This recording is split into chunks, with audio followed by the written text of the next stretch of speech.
Aren't you interested in learning breakthrough wealth building strategies, such as how to flip a home in less than 2 weeks using other people's money with no real estate license, or how to build a low-cost home-based business? You can discover how to take passive income from any source and invest it into real estate, stocks, or business to become financially independent investing in any market with Residual Roads Business Institute. Collaborate with Andre and other Residual Roads advisors to create a free action plan and start implementing strategies today. Go to www.residualroads.com or email info@residualroads.com. Welcome to the Investing Uncensored podcast. You've been searching for different ways to become financially independent or generate passive income to live out your life's purpose as you've seen others do it, but need insight on how. Well, get excited because here you'll discover the tips and resources to fulfill that need. Andre Stewart has spent more than a decade successfully making it happen for himself and others. This is the Investing Uncensored podcast. And now here's your host, Andre Stewart. Welcome to another episode of Investing Uncensored. I'm your host, Andre Stewart. And today we're going to have a great guest. I was just talking to her about it a few minutes ago. I have not had a woman on the show yet, so I'm really excited to bring some new energy, some different energy from what we normally have on the show. And we have Allie on the show today, and she's going to give us a quick background about, where she came from, how she got started on her journey to where she is in life right now. Hi, Allie. How are you doing today? I'm wonderful. Thank you so much for having me. Yes, I'm pretty sure everyone is excited to hear what you have to say and bring some different energy for once. Awesome. Well, should I just dive right in? Yeah, you know what?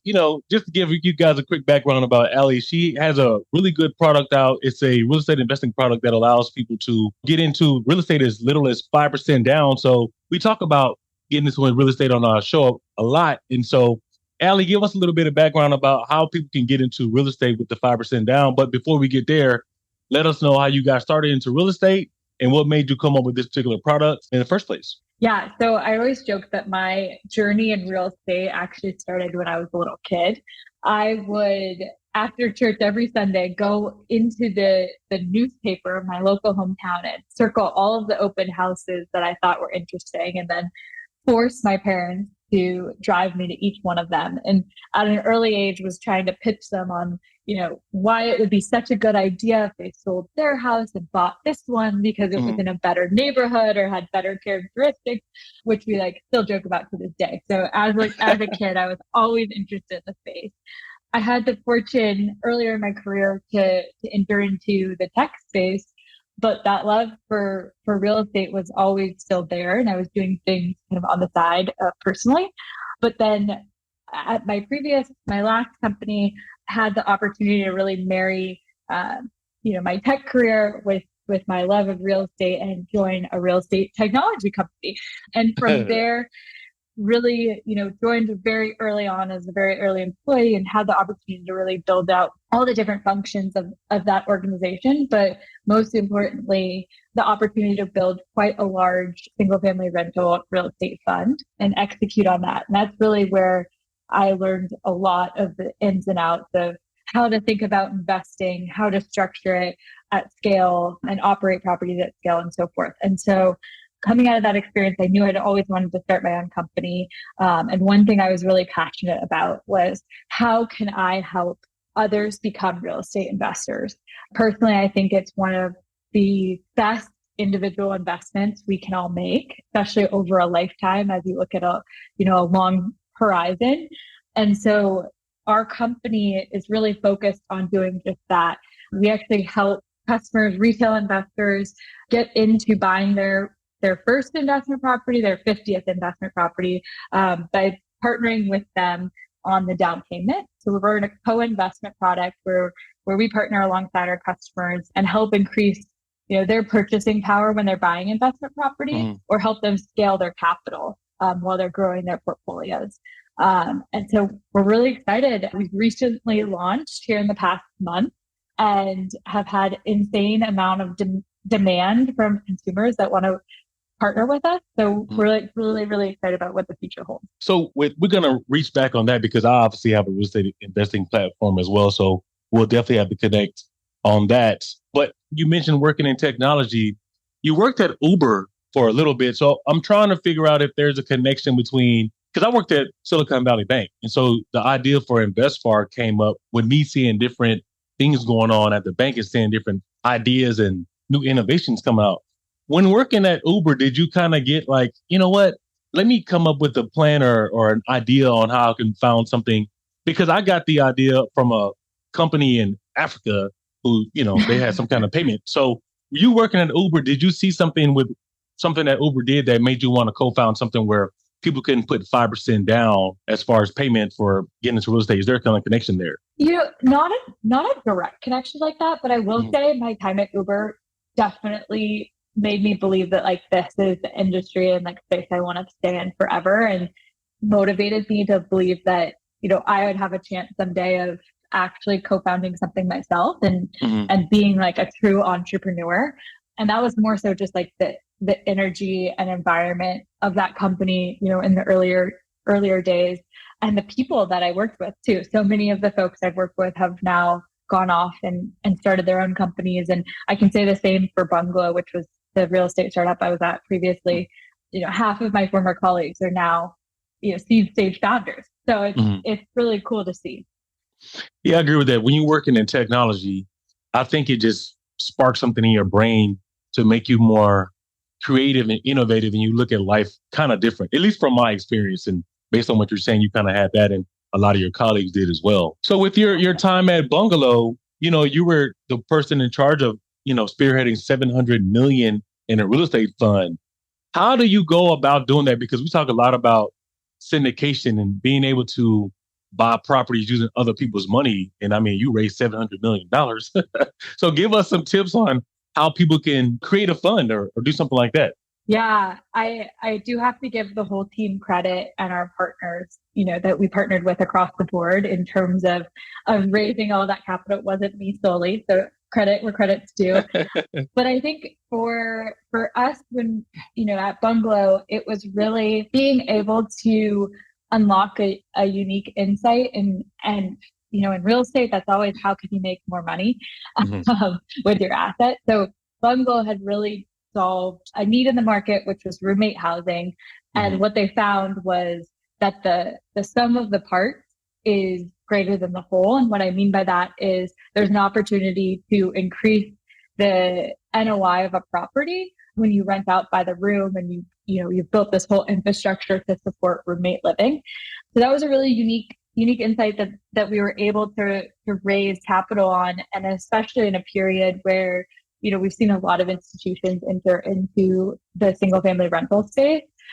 You start to see a ton of cap rate compression as everybody's going after the exact same asset type. It's like, stereotypical kind of like workforce housing, 3-bedroom, 2-bath, geared towards family, typically suburban type of inventory. For us, we were going after a completely different asset. We were going urban core, tier 1 cities, and really focusing on how can we maximize NOI via the roommate model.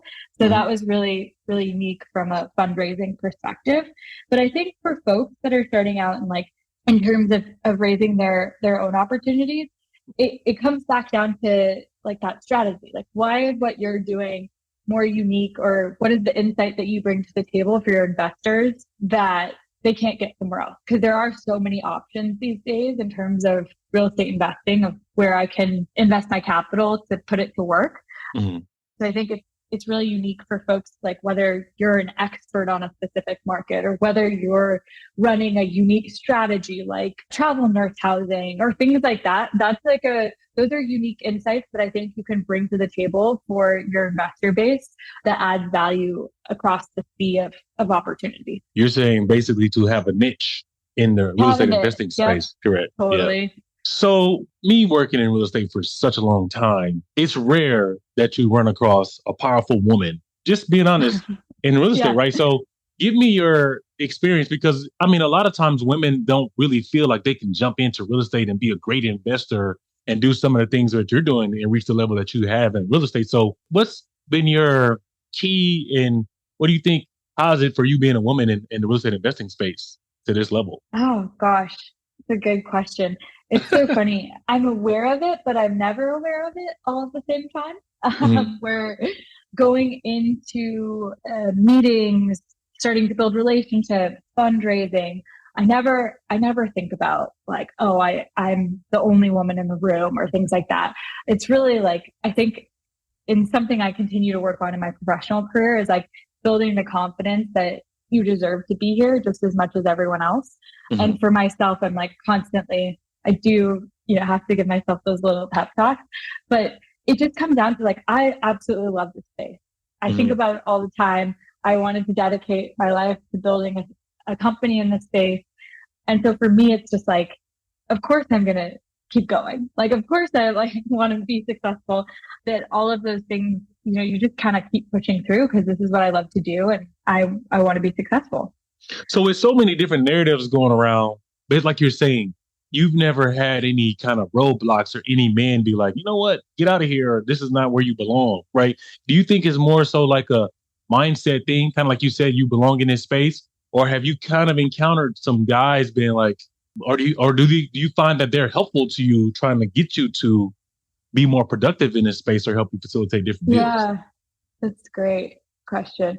I've definitely faced one, I'm like relatively on the younger side and have been the past couple of years or earlier in my career.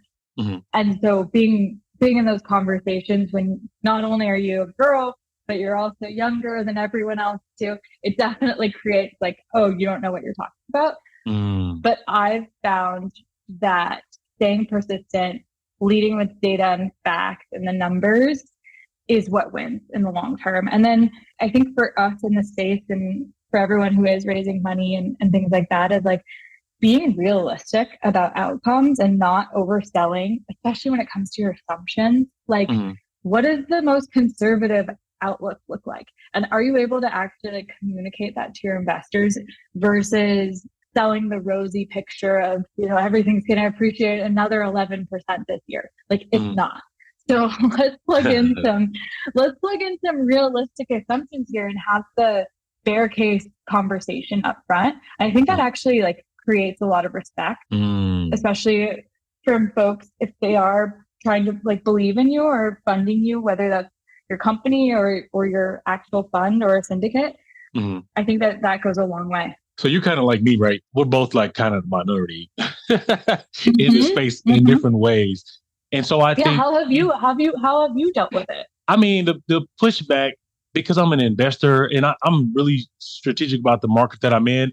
But what I found out with me being in my finance, in my area, is knowledge, right? So a person can feel a certain type of way about you, but if you provide a certain level of value that they can't get or they can't figure out on their own, and if you have knowledge, like you're saying, you have data and information, they have to respect you. They have to be like, okay, regardless of what this person looks like, she knows her stuff or he knows his stuff. And I mean, they just gave me some stuff that I didn't even know. So you provide a value on another level that they've been dealing with certain people for so long and they couldn't even provide it. So that's just for me, from my experience, is being able to just know so much about so many different things that they have to respect my knowledge and be like, you know what, let me keep going back to him because I made a certain amount of money off this deal, or he gave me some insight that I didn't know. So I think that's what my thing is being able to provide value. And that's what it is. Yeah, 1,000%. I couldn't agree with that more. And then once you provide value, people start to trust you. And then once you have their trust, you can grow and scale with them. So you couldn't have said that better. Exactly. And that's what I think it is. I think, obviously, I talk about the narrative a lot on here. There's so many different things out there that people are scared, or fear is the main trigger, I think, in preventing people from getting into a space, because a lot of people don't like rejection. But I think if you know your stuff before you get into any arena, and first impressions are everything. And so for me, my portfolio has grown with so many different people, not because of marketing, but it's just like word of mouth. Like, oh, hey, Ali knows her stuff, or hey, Andre knows his stuff. Yeah. And then they start referring other people to you, and then it just steamrolls from that point on. Love that. Totally. So within your own portfolio, do you have partners who you've used to help you build your portfolio out, or you kind of been solo, kind of like I've been doing with building your... Totally. So personally, I have been at it solo. And then obviously for our company, we've raised external capital. So it's interesting. I don't know. I don't know personally if I will start, at least in the next couple of years, raising outside capital to grow my own portfolio, just because it takes time and energy and effort. And then you have a level of duty and service to perform, like, live up to expectations for your investors. And I have to do that all day, every day in my 9 to 5, which is really like 7 to 9 p.m. job.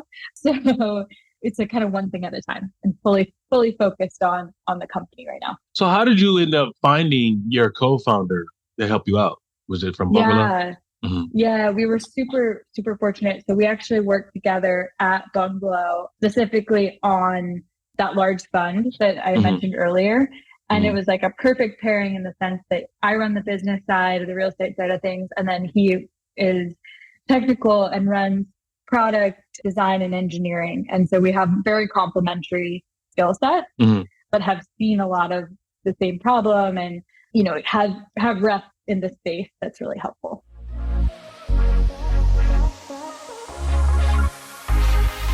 Have you ever thought to yourself, I wish I could get into real estate investing?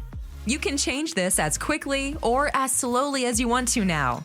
Imagine yourself networking and making new connections in real estate globally, or buying an investment property in a market or country that fits your needs. People do.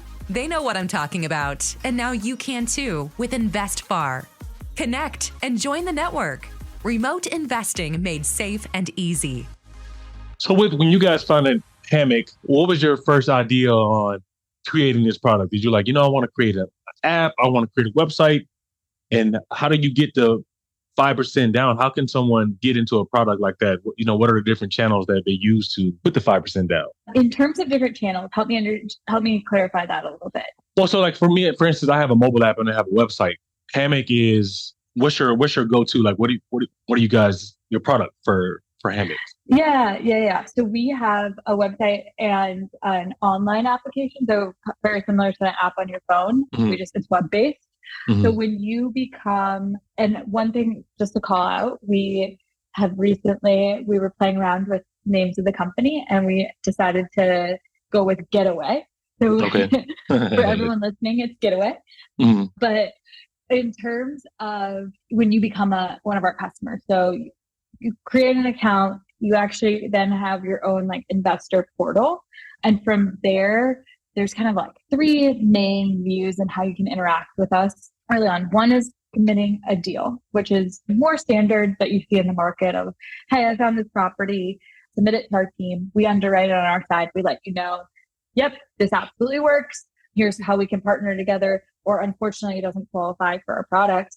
The second is where we actually, highlight opportunities all over the country. And, over time, our goal is to essentially underwrite every single property for sale in the US and to our product, and let folks know how much, it would be to enter into purchasing that product through us. But right now we have, highlights of properties that qualify, so folks can get a sense of different types of properties, where they are, what kind of returns it looks like, how much will they need in terms of initial investment amount and so forth. And then the third, which is what I'm the most excited about, I think this is the coolest piece, where tech really comes into play, is that same ability to underwrite everything in a market. We overlay it with our investors' actual buy box preferences or investment criteria. And so then we essentially have a saved search on top of a live software that's underwriting everything continuously. So we can instantaneously say, hey, Andre, this fits your buy box. It fits with our product. Here's all the metrics. Are you interested in hitting go on this property? And then we want to be able to productize that flow from search and discovery all the way through to transaction, through to ongoing management, all within that investor portal. So that is our end state goal, is just having one vertically integrated solution for real estate entrepreneurs, where they can just do everything they need within our ecosystem. So with the 5% down, what kind of equity would the person get in the property, I guess? Yeah. So the way that we structure the 5%, the way we structure our investment is we actually come into the deal as preferred equity. So we're coming into the equity stack or the down payment amount, the liquid amount required for the lender, but it's structured as a set rate on that principal invested. So in a lot of ways, it's more like mezzanine debt, or in more layman's terms, like a piggyback mortgage in a sense, where it's really based on the principal that we bring into the deal. So that's like a set interest rate annually, and then a balloon payment at the 5th year. Okay, that's pretty interesting. Yeah. I like that. So then what markets are you guys in? I know you guys are just starting out. What markets are you guys in? So right now we are servicing just about the whole US. There's like eight states off the top of my head. I'm not going to get them right. Come to our website to check that out. But we service just about every state you'd be interested in purchasing a property. And so, so we're pretty flexible in terms of geo. And how do you guys acquire the assets? So you have a asset manager that provides the properties, or how does that work? So right now we are focused on active listings, like on the MLS. Our goal is that over time we'll be able to add more sources like auction sites, off-market listings, things like that. But currently in our current state, we're focused on live MLS listings. Okay, that makes sense too. And that's an easy IDX feed that can go into the platform. Yeah, totally. But if our customers find something like really unique off market, again, they can submit a deal and we'll underwrite it and work with them. Like actually someone came in this morning who negotiated like an awesome seller financing term, and we're looking to partner with them on that. So there's some unique and interesting things we can do. I like that. I mean, you guys, if someone brings you a deal, you can decide to fund the whole entire thing, and they only have to put 5% down, which is pretty cool as well. So with you working in tech, now you're in tech too. So your experience in tech, and there's not a lot of women in tech. What kind of advice do you have to women in general, based on what's going around and different narratives, for them getting into real estate or them getting into technology? Because a lot of times, again, you don't see it that much. So what kind of advice do you have for people trying to get into any of these spaces? Yeah, I think that if you know that this is a space you want to be in, the best route and way to get there is going to work at a company in this space. Like for me, the only reason I was able to raise venture capital funding was because of my experience first at Uber and then at Bungalow, and being able to say, I've seen a company scale, I've been in this ecosystem. And I even remember when I went to work at Uber, I wanted to work there so badly, but I didn't really have any friends there to refer me or anything.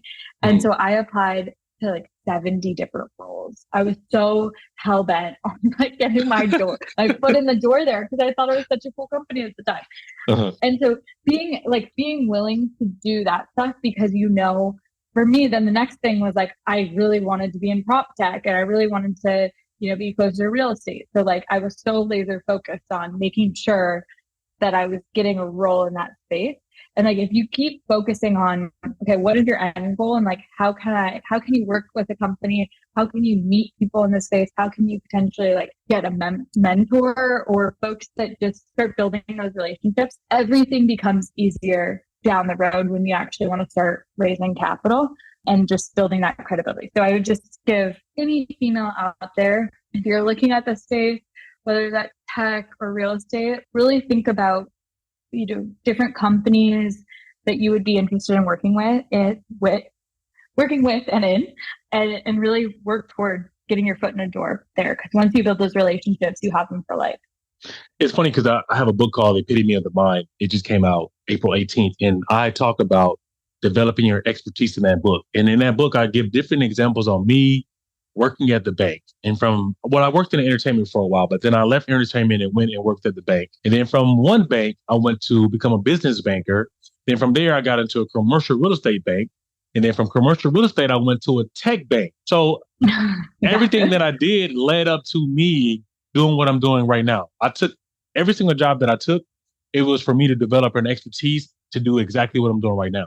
So like you were saying, take a job in a field of where you see yourself progressing and doing something after that. You can take those skills that you learn and turn it into a business. And so I think that's based on what you're saying. If you want to, get into a certain industry, you obviously got to get your foot in the door. If you don't know anybody, but just take your time within that space and just go to the next job. You know what I mean? Go to the next job that's going to do like you did. You went from Uber to Bungalow because Bungalow was real estate. And from there, you have Getaway. So I think that's a good tip. I mean, what's the web address so people can go there and take a look at the offering? Yeah, it's getaway.co. So no M. That throws some people off. Hopefully someday we'll have that M. But yeah, check us out at getaway.co. And so you mentioned it a few minutes ago. Did you find it difficult to raise funds? How many times? And I've brought a bunch of VCs on here. So how many times did you go and how many VCs did you see before you were able to achieve the financing round? We did a lot, a lot of meetings. It was in a very condensed time frame. I think we spoke to over 50 different VC firms. And part of that was finding the right fit. And and then there was also a bit of, once you have an offer on the table, you also want to talk to other folks and see if it could be a fit for them, and gives you a little bit more leverage too. But we sprinted at that. I believe that was like over a 3-week period. It was fast and very aggressive. I feel like I blacked out for the 3 weeks of constant meetings. But thank God for Zoom, because obviously I've only raised in this post-pandemic world, but my understanding is previously, you were meeting in person with everyone. I feel like it would take so much longer to do. I was going to say, the fact that you did that in 3 weeks is amazing, but I forgot it was because of Zoom. Because I worked at Silicon Valley Bank, and I know when it came to raising funds, and even myself, I think I've only tried to raise funds 4 times.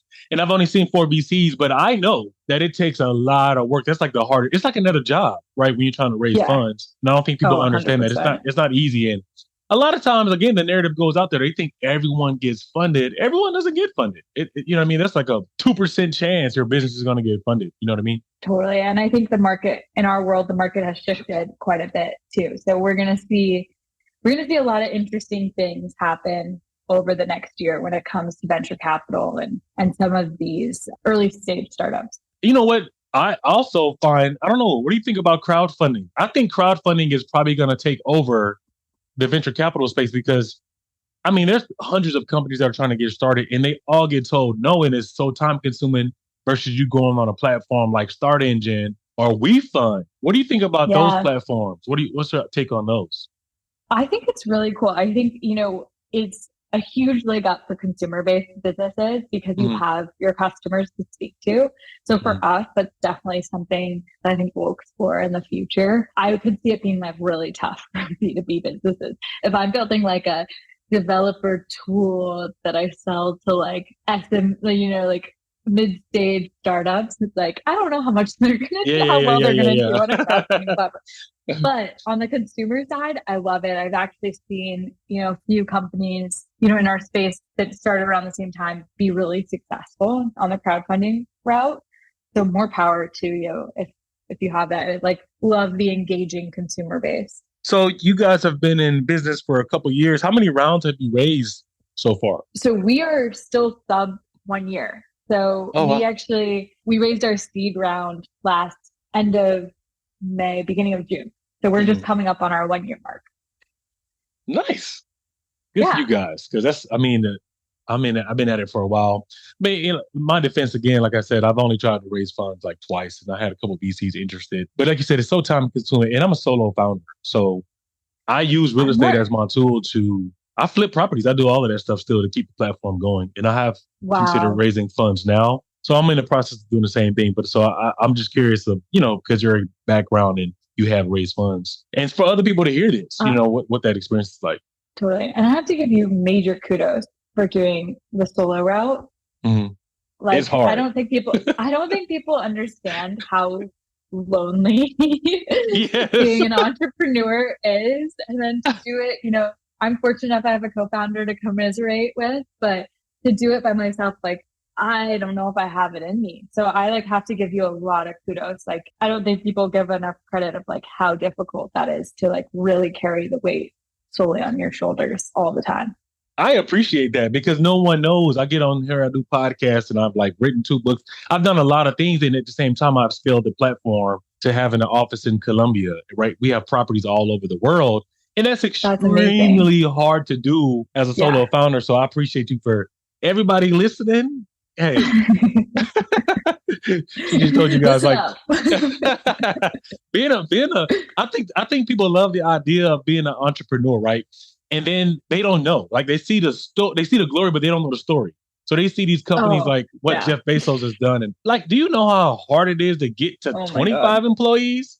Right. So imagine someone having like 16,000, you know what I mean? And the narrative is always bashing CEOs of large corporations. But, you know, Jeff Bezos is bald for a reason, you know?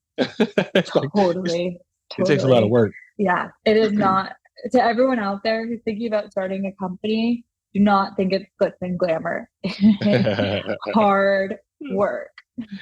But I think the beauty of it is like if you run a successful company, I think you get the benefit of your own time. You make your own schedule. At least I do. And I'm pretty sure you're a founder too. So you get to make your own schedule to fit what your needs are. Like you want to go work out, or you want to go lunch with your spouse or significant other, whatever the case is, you can do that. And then on the other side of that, you know what I mean? When it does pay off, if you are consistent, it's a lot larger than you keeping a job for 25 years. You know what I mean? So the sacrifice, I think, is worth it in the long run. And I will say too, like your learning curve is much faster. Like I feel like I've learned more in this last year being a founder than I did in 4 years working at a company. Like, and I feel like I learned so much then too. So it's just you're forced to figure stuff out every day, and there's no one else to be like, hey, can you do this, or can you help me? Like, especially at the early stages, it's like literally sink or swim. Yeah. So you got to swim. Yeah.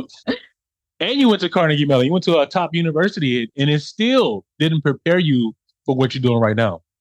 Oh my gosh, no. I don't think there's anything until you're in it.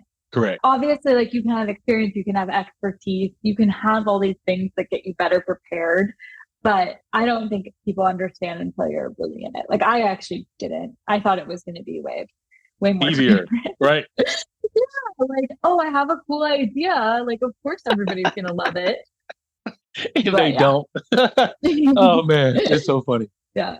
Well, Allie, give the website one more time, and then how can people reach out to you on LinkedIn or social media if they have any questions about your product or more about you? Yeah. So again, the website is getaway.co.co. Please check us out. And if you want to connect with me on LinkedIn, I'm semi-decent about keeping up with my messages, but it's just Allie, A-L-I, Nichols, Nichols. You'll find me. And I'm trying to work on my Twitter game to everybody, but I have not had the time to like really, really invest in becoming active on Twitter, but hopefully you'll see me there soon. So it's just ALI, the number 5, and then Cents, CENTS, like Allie 5 cents, Allie Nichols. Well, Allie, we're definitely going to connect. One thing I'll say, and we'll get off running out of time. Like she said about social media, like when you're running a company, you're a founder, it's really hard. Like so many people reach out to me on LinkedIn or Instagram, and you just can't do it. So, you know, if you reach out to any of us and we can't get back to you, it's not because we're not, interested. It's just like we just generally don't have time. Yeah, totally.